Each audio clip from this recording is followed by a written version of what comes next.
For the balance of the hour, we're joined here by Sean Stone, who really doesn't need any introduction. He's probably been on the show 7, 8 times over the years. Got a chance to get to know him well working on the Jesse Ventura last season. And, of course, also admire a lot of the work his dad's done with films like JFK and so many others.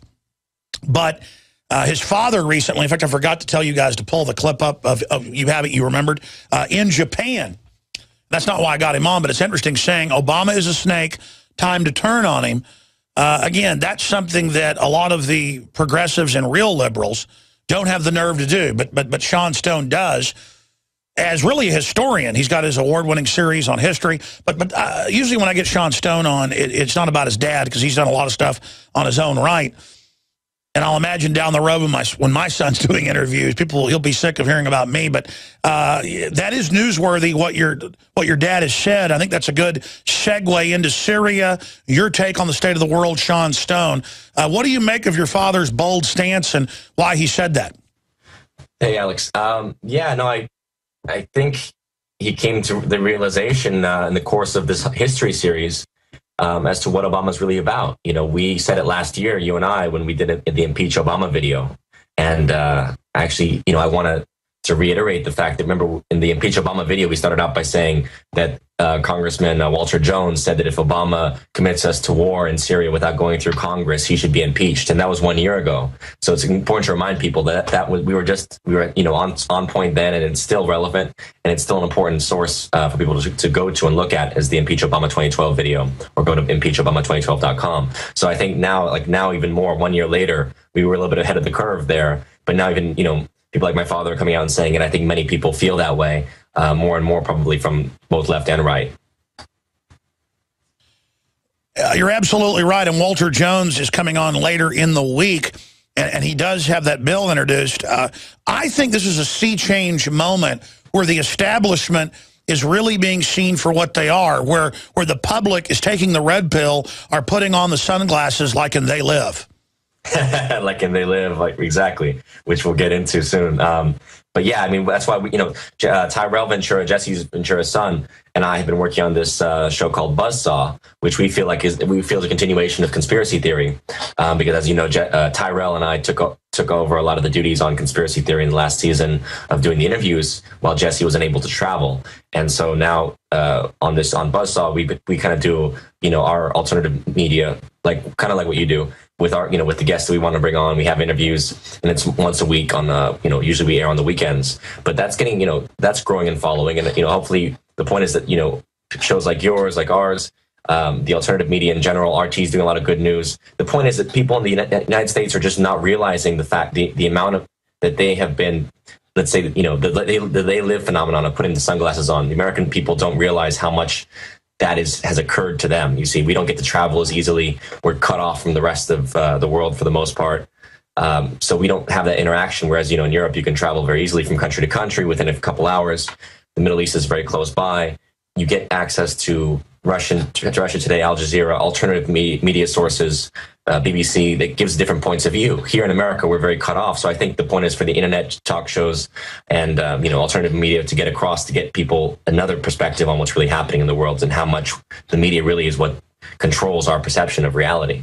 And so we need to become the media. We need to create art and information and analysis from a truthful perspective to counter the lies. If we all just start doing it, it's over. And by the way, I've seen some of your shows on BuzzSaw, very, very interesting. Tell folks about that.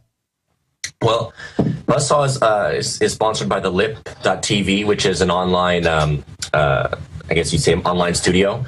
So The Lip, you know, came to us and just said they're doing talk shows. They want, you know, talk-oriented content. And obviously, when it comes to Tyrell Ventura and I, we're very, you know, we're talking to people. We'll get in there. But we want to talk about conspiracies. We want to talk about, you know, the alternative, the Snowden case and the Bradley Manning case by speaking with Daniel Ellsberg, for example. We talked to Jeremy Scahill about the 30 Wars. We also even went to the UFO phenomenon and talked to people like Steve Bassett, who was sponsoring the Citizens Hearing on Disclosure on aliens, bringing 40 plus people from the military, from all walks of government life, to talk about their encounters with some kind of UFO phenomenon or strange anomalies. So we get into all these different. We're doing a lot of interesting stuff. Wow, yeah. Sean Stone joins us right now. I want to play this clip since we mentioned it of your father just a few weeks ago in Japan, speaking out and saying it's time to turn on Obama. Here's that clip. Obama is a snake. He's a snake, and we have to turn on him. I know he likes snakes, but. And that's the short clip. Everybody's probably seen the long clip. It's up on InfoWars.com. We played it a few weeks ago. But the point here is that the reason you got to turn on Obama is he's the more effective of evils. He's able to sell the globalist agenda, whereas a stuffy George Bush or Bill Clinton couldn't do it as well. It's the cult of Obama must be destroyed. Do you agree with that, Sean Stone? And let's talk about the latest developments in Syria. Yeah, 100% I agree. I think that the point is that he's the great deceiver, and that's why people, have called him the Antichrist or whatnot, because he's the one who promises hope and change, but he comes from a completely deceptive point. In fact, I believe that he's either under hypnosis or I'm pretty sure, 100% sure he uses hypnosis in his speeches. Oh, he does NLP. That's on record. Yeah, 100%. But whether or not he all himself is hypnotized or under mind control, that's another possibility. And I'm not entirely sure what he is, because to me, Obama is a phenomenon that doesn't exist. No one quite knows who he is. No one knows who he is. Yeah. Yeah. Very, very mysterious. Almost like Hitler, if you think about the context. If someone who had that. Well, again, always they bring foreign entities, don't they? Whether it's Stalin from a Georgian taking over Russia, whether it's Napoleon Bonaparte from Corsica taking over France, whether it's Hitler from Austria taking over Germany, Obama not from the United States taking over the United States. It's interesting to see these similarities historically. But when I say Hitler, I just mean the fact that he had this, as Hitler does, Obama has this tremendous ability to make people listen and believe him when he speaks. And it's a very persuasive form of hypnosis that he uses, and far more dangerous than Bush's, because Bush was basically a jackass, and he knew it, and he spoke that way, and you knew what it was. You knew the quantity that it was. Obama, you don't really know how evil this guy can get. Very well said. I see this, though, as the Matrix collapsing, or as I said, putting the sunglasses on, like They Live, that we'll talk about with Mr. Piper coming up there in the next hour. But, I mean, I can't believe that it's all over the news, false flag. Not just Ron Paul or Rand Paul or Pat Buchanan, but all these other hosts are saying it, and all these analysts are saying it, and every military officer I talk to, on or off record, says false flag, and we don't want to work with Al-Qaeda. I mean, I've never seen such a rout. And a month ago, the Pentagon came out and said, we're losing the info war. No one believes us. I mean, this really is amazing.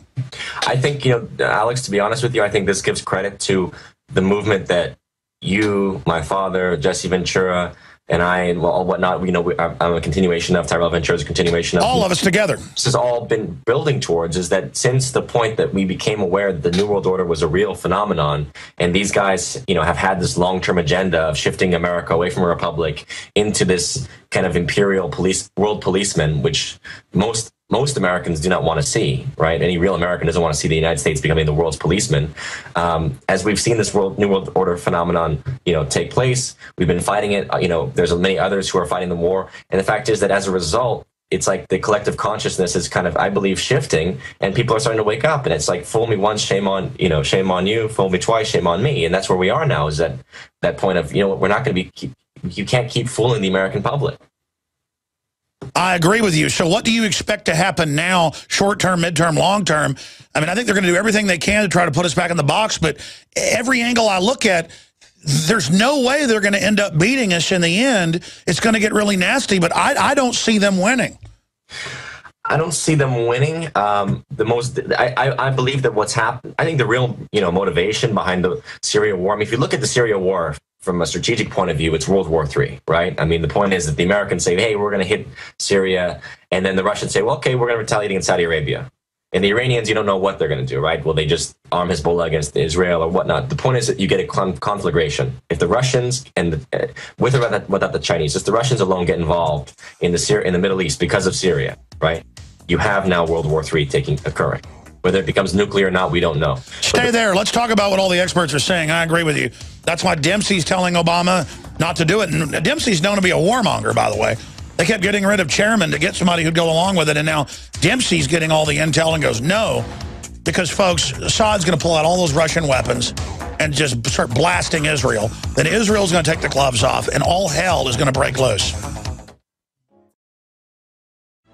Sean Stone is our guest, documentary filmmaker, actor in his own right. Obviously, done a lot of work with his father as well, Oliver Stone.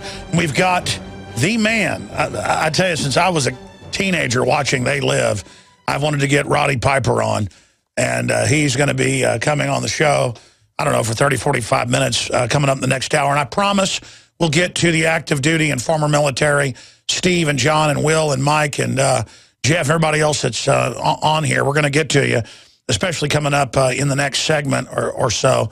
Yeah, because we'll get Piper on at 8 after, because some stations join us then. So he'll be on with us at the second segment of the next hour. But going back to Sean Stone, you know, that same question, looking at World War III and how crazy the establishment is, obviously the people above Obama know this is very dangerous.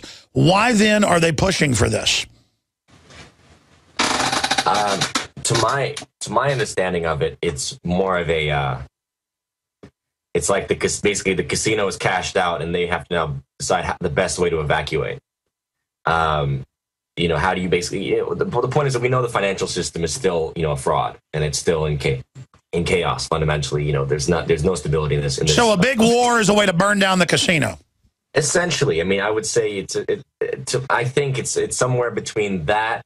There's the mystical element of, you know, the biblical concept of apocalypse, and, you know, the idea that we have to have some kind of world war for revelation to occur. I mean, I think there's a lot of different mentalities involved. The idea of Nibiru, the planet X, right, is returning, and this is part of like the end times. So if you formulate all these things together, then yes, it looks like, okay, then World War III is inevitable. But my thinking is that it's not actually inevitable, that we can return gradually to a republic. I don't think that going back to the republic is going to be an easy thing for the United States to do, because we've gone so far towards this imperial system of military empire, towards the idea of the, you know, the national security state, total warfare at all times, constant fear of terrorism. But I believe that if we can stop at least this war from occurring, we can step by step gradually bring us back towards where we were, which is a republic that's, you know, that's secure within its sense of self, that doesn't need to extend out with it, you know, with the British imperial policy of forcing free trade upon countries. You know, we need to go towards the next form of energy. I think oil is still a major factor in all of this. We need to go beyond oil. We know now cold fusion is realistic and possible. The Andrea Rossi experiments were even reported about in Forbes magazine, that he achieved 4 times the power of oil generated that oil generates through his machine. So I mean, you're talking between fission, fusion processes. We have to get beyond this oil thing, and then already you're going to see our attention is going to shift away from the Middle East and these wars there, which are really natural gas and oil based as far as the economy is concerned. And they're trying to shift into Asia. I just see the globalists above all the nations playing them off against each other. And I know that's, you know, really a simplistic way to put it, but that's what globalism is. Mm-hmm. I just think spiritually the controllers are blind, because they know how to manipulate reality, but they don't understand. You know, they have knowledge to manipulate it, but they don't look 20 steps down how it's going to affect their own progeny. And they think that they are immune from all the sins they commit against humanity, when all common sense and knowledge shows it will all come back on them. Well, you know, it's a very interesting discussion. Again, this gets more to the spiritual side of things. As far as from people I've seen within the families, let's say, oftentimes the kids who are born to these satanic cults and whatnot, because that's really what we're talking about at the highest level, is that essentially it's a form of Satanism and ego worship. And the ego worship would basically, like the classic Greek myths, the father would eat his own son, right? The kids will be sacrificed for the sake of the family, for the ruler, for the father not willing to sacrifice his position. And that's maybe what you're looking at. Yeah, no, that's like the emperor wanting to kill Darth Vader at the end. It's like always killing the next generation, the oligarch view. We're going to come back 5 more minutes with you, and then you're going to ride shotgun with Roddy Piper coming up. I'm really excited about this. Sean Stone, director, researcher, talk show host, is our guest. I will get to all the people that are holding. If you can't hold, that's fine. You can hang up. I won't get mad at you, but I want to hear from active duty or former military about the open funding of Al-Qaeda and what your take is on that. But Sean, I know that you went to some of the most elite universities. You've been around the Hollywood elite big time. Your dad obviously being Oliver Stone. You yourself, is it something like 30 movies you've been in? A lot of them, some of the biggest out there. When you talk about satanic cults, and you know, not in your family, but stuff you've seen, and you talk about this Illuminati, you know, I mean, I know you've told me stuff off record that, you were just getting into all that. What can you tell people about Hollywood and the government, and what percentage of them would you say are practicing Illuminati Satanist?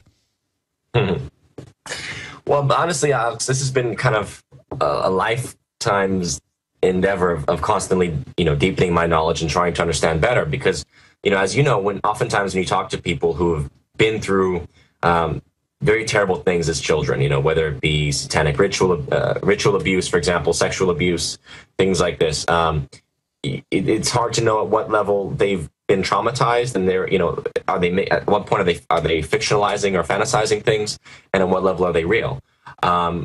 So as you know, it's a long discussion. It's a very difficult thing to get into. My belief, though, fundamentally is, look, I was watching the Keeping Up with the Kardashians last night because I've never seen the show, and I'm just curious to know why a satanic family like that is being put on the air so blatantly. Because if you think about it, that's what it is. How are to have kids, or not kids, but adults, talking so openly and blatantly about sex in front of their mother. But I guess, the point is the mother herself, as far as I'm told, actually filmed Kim Kardashian, her daughter, having sex with this guy. And that porn video was filmed by the mother. And you start to think, wait, isn't that what Satanism really is? Isn't it that exploitation of your own children? Isn't it the idea of being able to have no limitations, have no boundaries, as far as, making money and profiting off of your loved ones, or, especially your children? I mean, isn't that the worst crime of all? Yeah, no, it's about betrayal. And I see that spirit actually growing in the world, but also the spirit of good is growing. For every action, there's an equal or opposite reaction, where people get into betraying you, even though it's not even good for them in business, they can't help it. Right. Right, because there's a cycle, and you have to keep feeding it. That's I think where America is at that kind of point, where we've been feeding on other countries, we've been feeding on the third world. We have no, that imperial demon that was really from the British. I did an interview on BuzzSaw with Douglas Dietrich, who was a guy who worked with Michael Aquino, the very famous satanic colonel in the military. He was the head of the Temple of Set, right? Yeah, Army PsyOps commander, was an open Satanist, yeah. Yes, and there were all kinds of allegations against him and charges against him from sexually abusing satanically children at the Presidio Army base, right, in San Francisco. And Dietrich was worked with Aquino, and he claims that he in fact, Aquino was in fact involved in that ring and satanic abuse of children. And he said, and Dietrich said to me that Aquino told him that the British Empire had unleashed certain demons in the course of John Dee's reign with Queen Elizabeth. John Dee was one of the top counselors to Queen Elizabeth, really the originator of the British intelligence services of the modern era. Dee, as we know, and his partner Kelly, were very involved in magic rituals and practices. These guys, Aquino and whatnot, the satanic crew, now said that they unleashed demons on the British Empire, for the British Empire to expand, to make deals with these demons, basically for the British Empire to have its power and technology. And as a result, the Americans now are using those same demons and trying to keep feeding them with more wars and more blood in order to maintain their power and control. So whether that's in reality true or not, these people believe they're being given basically extraterrestrial, beyond human advanced intelligence advice. And that goes back to the Book of Enoch. You look at it. Sure, the whole Bible's about that. Now you can watch the InfoWars Nightly News streaming live as it happens for free. Check it out at InfoWars.com/show.